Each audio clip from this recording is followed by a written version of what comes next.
অজুর পাত্রে পানি নিয়ে তো সেখান থেকে হাত ঢুকিয়ে পানি বের করে অজু করা, এটা কি অজু হবে কিনা? আসসালামু আলাইকুম ওয়া রাহমাতুল্লাহি ওয়া বারাকাতুহু। নাহমাদুহু ওয়া নুসাল্লি আলা রাসূলিহিল কারীম। আউযু বিল্লাহি মিনাশ শাইতানির রাজীম। বিসমিল্লাহির রাহমানির রাহিম। ইন্না ফাতাহনা লাকা ফাতহাম মুবিনা।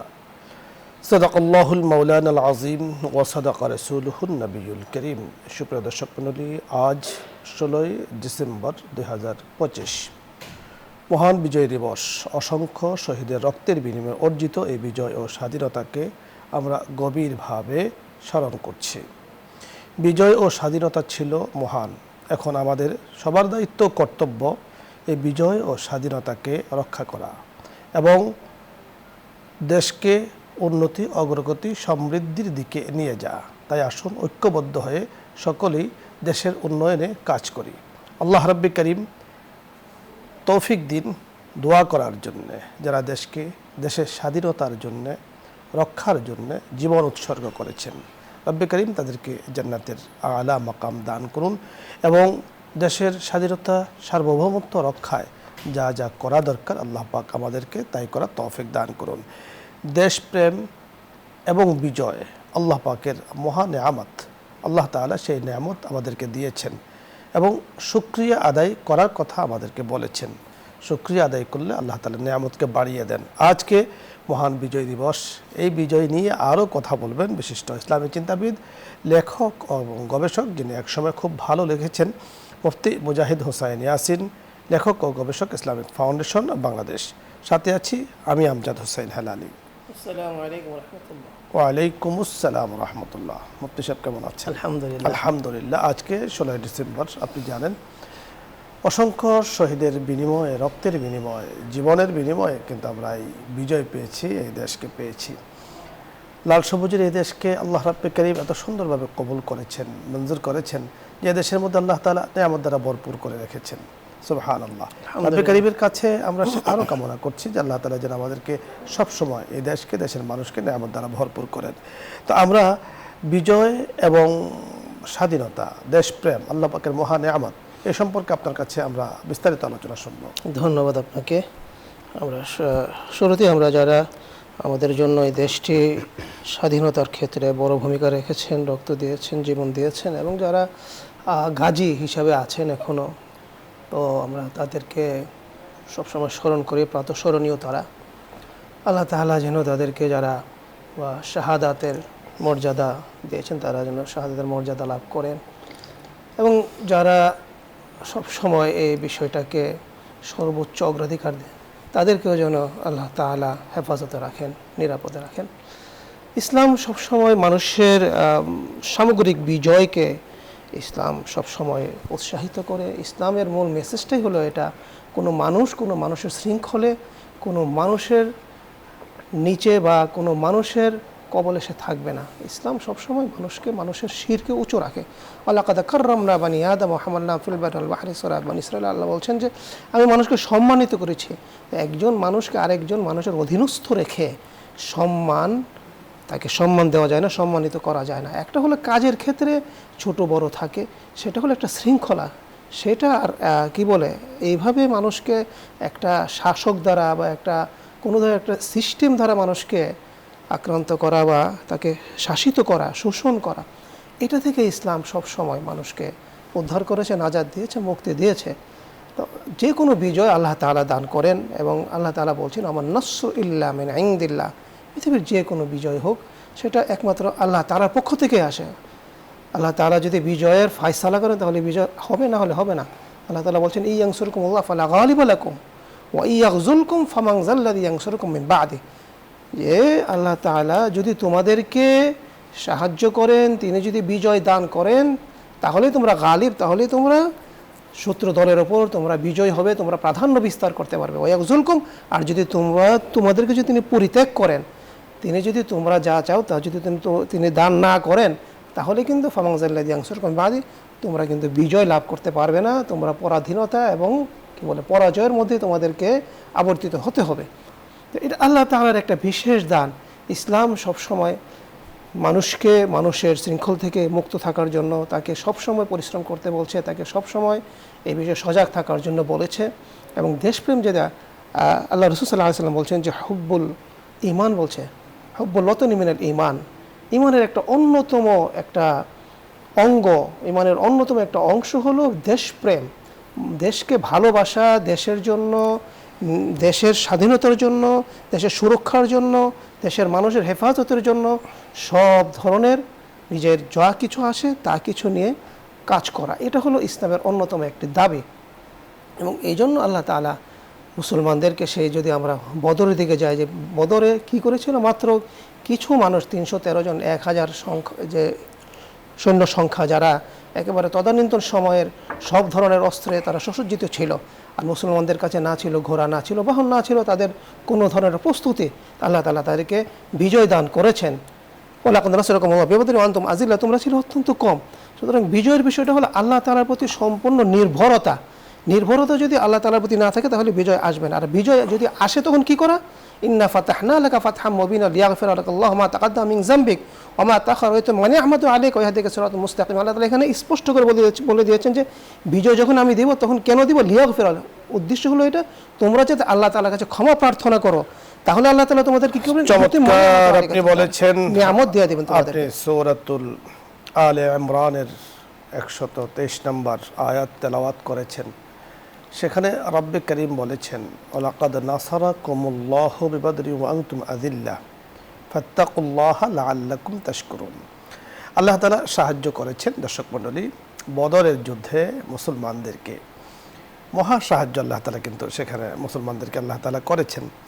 এবং আল্লাহ তাআলা সাহায্যের পরে তিনি বলেছেন যে তোমাদেরকে সাহায্য করেছি, বিজয় দিয়েছি, কেন, তোমরা যেন মুত্তাকি হও।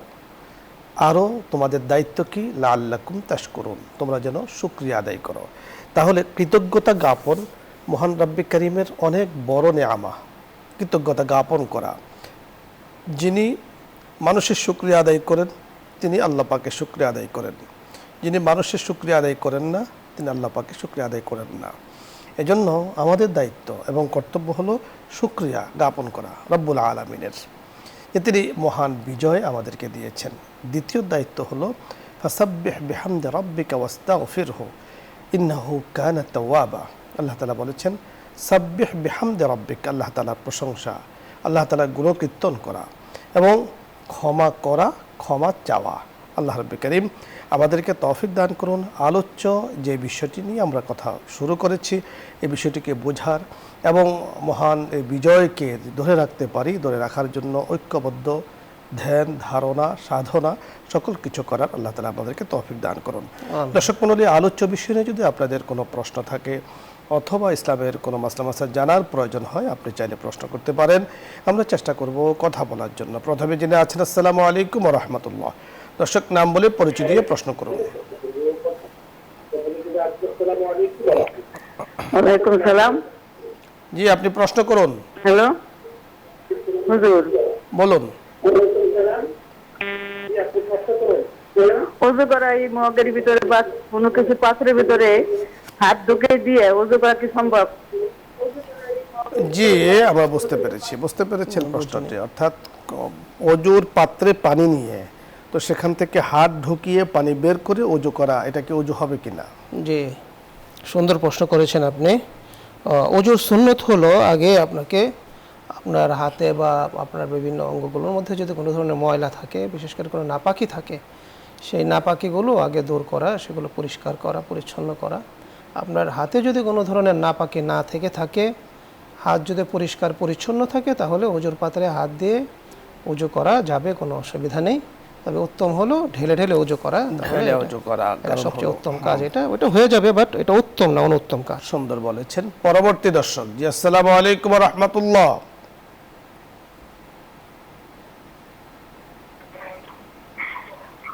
আসসালামু আলাইকুম। ওয়া আলাইকুম আসসালাম ওয়া রাহমাতুল্লাহ। হুজুর, আপনি কেমন আছেন? জি, প্রশ্ন করুন। হুজুর, জি, আমার কাছে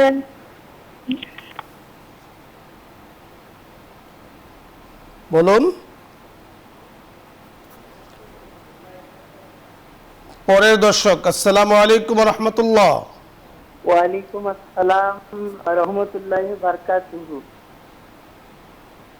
প্রশ্ন বলুন। বলছি যে আপনাদের এই অনুষ্ঠান একেবারে সীমিত, আমি আপনাদের অনুষ্ঠানের একদম ভক্ত। তো বিভিন্ন সময়ে প্রশ্নগুলো আমরা করতে যাই, কিন্তু সবসময় লাইন বিজি থাকে।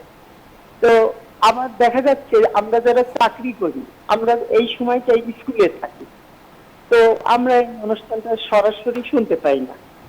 আবার আপনারা যে মোনাজাতটা করেন, ওই মোনাজাতে আমি শরীক হই, তো সরাসরি শরীক হলে আমার আমার আমার আমি তৃপ্তি পাই। কিন্তু পুনরায় যে আলোচনা হয় পরের দিন সকাল 5:30টায়, তো মনে হয় যেন এটা সরাসরি না, তো এই জন্য যেন আমি একটু তৃপ্তি পাই না। আর অনুষ্ঠানের জন্য আমি খুবই অনুতপ্ত যে আপনারা অনুষ্ঠানের সময়টা পাঠান, আর লাইন তো পাই না, লাইন কোনো সময় পাই না। আপনাকে ধন্যবাদ। আপনার যে মনের আগ্রহ আপনি প্রকাশ করেছেন, নিঃসন্দেহে দিনকে মহাব্বত করেই, ইসলামকে মহাব্বত করেই আপনি প্রকাশ করেছেন। এবং আপনি যে বিষয়টি বলেছেন যে মোনাজাতে যখন আমি সরাসরি আপনাদের সাথে অংশগ্রহণ করি তখন একটা তৃপ্তি পাই। আসলে এই তৃপ্তিটাও একমাত্র আল্লাহ তাআলার জন্যই, তৃপ্তিটা আসা। নিঃসন্দেহে আপনার যেই আপনার আগ্রহ, আবেগ আল্লাহ তাআলা কবুল করেন। আপনার যে প্রস্তাব সেটাও আল্লাহ তাআলা কবুল করেন। চেষ্টা চলছে, আমরা আলোচনা করছি ইনশাআল্লাহ সময়টা যেন বাড়ানো যায় কিনা। আপনাকে ধন্যবাদ। তবে আপনার মাধ্যমে আমাদের দর্শক যারা আছেন, আপনি যেভাবে এই অনুষ্ঠানকে পছন্দ করেন, মহব্বত করেন, অনুষ্ঠানের ভক্ত, আলহামদুলিল্লাহ অনেকে ভক্ত আছেন। ইনশাআল্লাহ ভক্ত হব, আমরা অনুষ্ঠান দেখব, শুনব, অবশ্যই বুঝবো, আমল করব। আল্লাহ তাআলা তৌফিক দান করেন। পরের দর্শক, আসসালামু আলাইকুম রহমতুল্লাহ। ওয়ালাইকুম আসসালাম রহমতুল্লাহি ওয়া বারাকাতুহু। হুজুর, আমি একটা প্রশ্ন করতে চাই যে অমুসলিম আমাকে দাওয়াত করছে, ওই অমুসলিম হিন্দু, কিন্তু তার বাবা মারা গেছে, এখন তার জন্য দুটা ডাল ভাত খাওয়াবে, এই জন্য আগামী বুধবার আমাকে দাওয়াত করছে। আমি কি এই অমুসলিম দাওয়াতে যাইতে পারি? জি ধন্যবাদ, আমরা বুঝতে ধন্যবাদ, পেরেছি। ধন্যবাদ, সুন্দর প্রশ্ন করেছেন। আপনি অবশ্যই দাওয়াতে যেতে পারবেন, দাওয়াতে অংশগ্রহণ করতে পারবেন, বাট আপনার যেহেতু আপনি মুসলমান, আগে নিশ্চিত হবেন তারা যা খাওয়াচ্ছেন যদি মাকুলুল লাহাম হয়, মানে অর্থাৎ যে জবাই করে যে জন্তু খাওয়ানো হয়, গরু, খাসি, মুরগি, যদি কোনো এগুলো থাকে তাহলে কি মুসলমানের হাতে বিসমিল্লাহ বলে জবাই করা হয়েছে কিনা, কমপক্ষে এটা নিশ্চিত হওয়া লাগবে। এটা নিশ্চিত হয়ে আপনি যদি আসলে এগুলোতে অংশগ্রহণ করা, মোহতারাম আপনার সাথে আমি একটু যুক্ত হতে চাই। কারণ আপনি অমুসলিমের বাবার যে অনুষ্ঠানে আপনি যুক্ত হচ্ছেন, আসলে অনুষ্ঠানগুলো কেন করা হয় এ বিষয়টা আমাদের বুঝতে হবে। অনুষ্ঠানগুলো করা হয় আমাদের সমাজের যে রেওয়াজ রয়েছে, যে সম্মিলিতভাবে মানুষ আসবেন, লোকজন আসবেন এবং সেখানে গোরাবা থাকবে, এতিম থাকবে, কোরআনের হাফেজরা থাকবে, তেলাওয়াত করবে, রব্বে কারিমের কাছে ওনার রুহের মাগফিরাতের জন্য দোয়া করা। এখন অমুসলিম যিনি অমুসলিম ছিলেন, অমুসলিম হয়ে কবরে গিয়েছেন, আপনি সেখানে কি দোয়া করবেন, কার জন্য দোয়া করবেন, কিসের দোয়া করবেন বুঝতে হবে। কারণ ঈমান নিয়ে যদি কবরে কেউ না যায়, তাহলে কবরের অনাবিল শান্তির জায়গা তার জন্য নয়, জান্নাত নয়। হ্যাঁ, আমরা আপনাকে এতটুকু বলতে পারি, পরামর্শ দিতে পারি যে সেখানে আপনি যাবেন দাওয়াতের নিয়তে। আপনার আখলাক, আপনার ব্যবহার, আপনার স্বভাব, আপনার চরিত্র, আপনার কথা শুনে মুগ্ধ হয়ে তারা দ্বীনের পথে আসবে। আপনি তাদের পথে না গিয়ে আপনি এই নিয়তে আপনি অংশগ্রহণ করতে পারেন। অবশ্যই তাদের জাবিহা অর্থাৎ তারা যে সমস্ত জবাইকৃত মূর্তির নামে, প্রতিমার নামে করে, এগুলো থেকে কিন্তু দূরে থাকতে হবে। কারণ গায়রুল্লাহ নামে কোনো আল্লাহ তাআলা ছাড়া অন্য কোনো প্রাণীর নামে, অন্য কোনো মূর্তির নামে কোনো প্রাণী জবাই করা হলে সেটা হালাল ছিল কিন্তু হারাম হয়ে যায় জবাইয়ের কারণে। সেখানে কিন্তু অংশগ্রহণ করা যাবে না, খাওয়া যাবে না। আশা করছি বাকি সিদ্ধান্ত আপনার, আপনি কি করবেন সেটা আপনি বুঝতে পেরেছেন। মোহতারাম, ধন্যবাদ আপনাকে। দর্শক মণ্ডলী, আপনাদের সকলকে ধন্যবাদ জানাচ্ছি। আজকের সুন্দর আয়োজনে আপনারা আমাদের সাথে শরীক হয়েছেন, অংশগ্রহণ করেছেন। আসলে আপনাদের মনে যে আবেগ, যে দোয়া শরীক হওয়া, আসলে দোয়াটা আল্লাহ তাআলা এমন এক হাতিয়ার আমাদেরকে দিয়েছেন। দোয়াকে বলা হয় দোয়া সিলাহুল মুমিন, মুমিনের সবচেয়ে বড় হাতিয়ার হলো দোয়া। এই জন্য দোয়ার মাধ্যমে আল্লাহ তাআলা অনেক কিছু দিয়ে থাকেন। আমাদের অনুষ্ঠানের একেবারে শ্রেষ্ঠতম অংশ হলো দোয়া। পরিশেষে আমরা দোয়া করে থাকি, আজও দোয়া করব আল্লাহ রাব্বুল কারীম আমাদের সকলকে মাফ করে দিন। মহান বিজয় দিবসের জন্য যারা বিজয় এনে দিয়েছেন, দেশকে মুক্ত করেছেন, স্বাধীনতা এনে দিয়েছেন, তাদের আত্মার মাগফিরাত কামনা করছি, তাদের জন্য দোয়া করছি। আল্লাহ তাআলা আমাদেরকে তৌফিক দান করুন, আমিন ইয়া রাব্বাল আলামিন। এখন দোয়া হবে, দরুদ ইস্তিগফার পাঠ করি। اللهم صل على سيدنا ونبينا وشفيعنا وحبيبنا ومولانا محمد صلى الله عليه وعلى آله وأصحابه وبارك وسلم. أستغفر الله ربي من كل ذنب وأتوب إليه، لا حول ولا قوة إلا بالله العلي العظيم. الحمد لله رب العالمين، الصلاة والسلام على سيد الأنبياء والمرسلين وخاتم النبيين وعلى آله وأصحابه أجمعين. ربنا ظلمنا أنفسنا وإن لم تغفر لنا وترحمنا لنكونن من الخاسرين. آمين. رب ارحمهما كما ربياني صغيرا. اللهم آمين. يا الله يا كريم يا رحيم. আজ মাওলাই করিম আপনি মহান, যে বিজয় দিয়েছেন সেই বিজয় মহান। মাওলাই করিম আপনি যেমন বড়, আপনার দানও বড়। মাওলাই করিম আপনি যেমন মাওলাই করিম।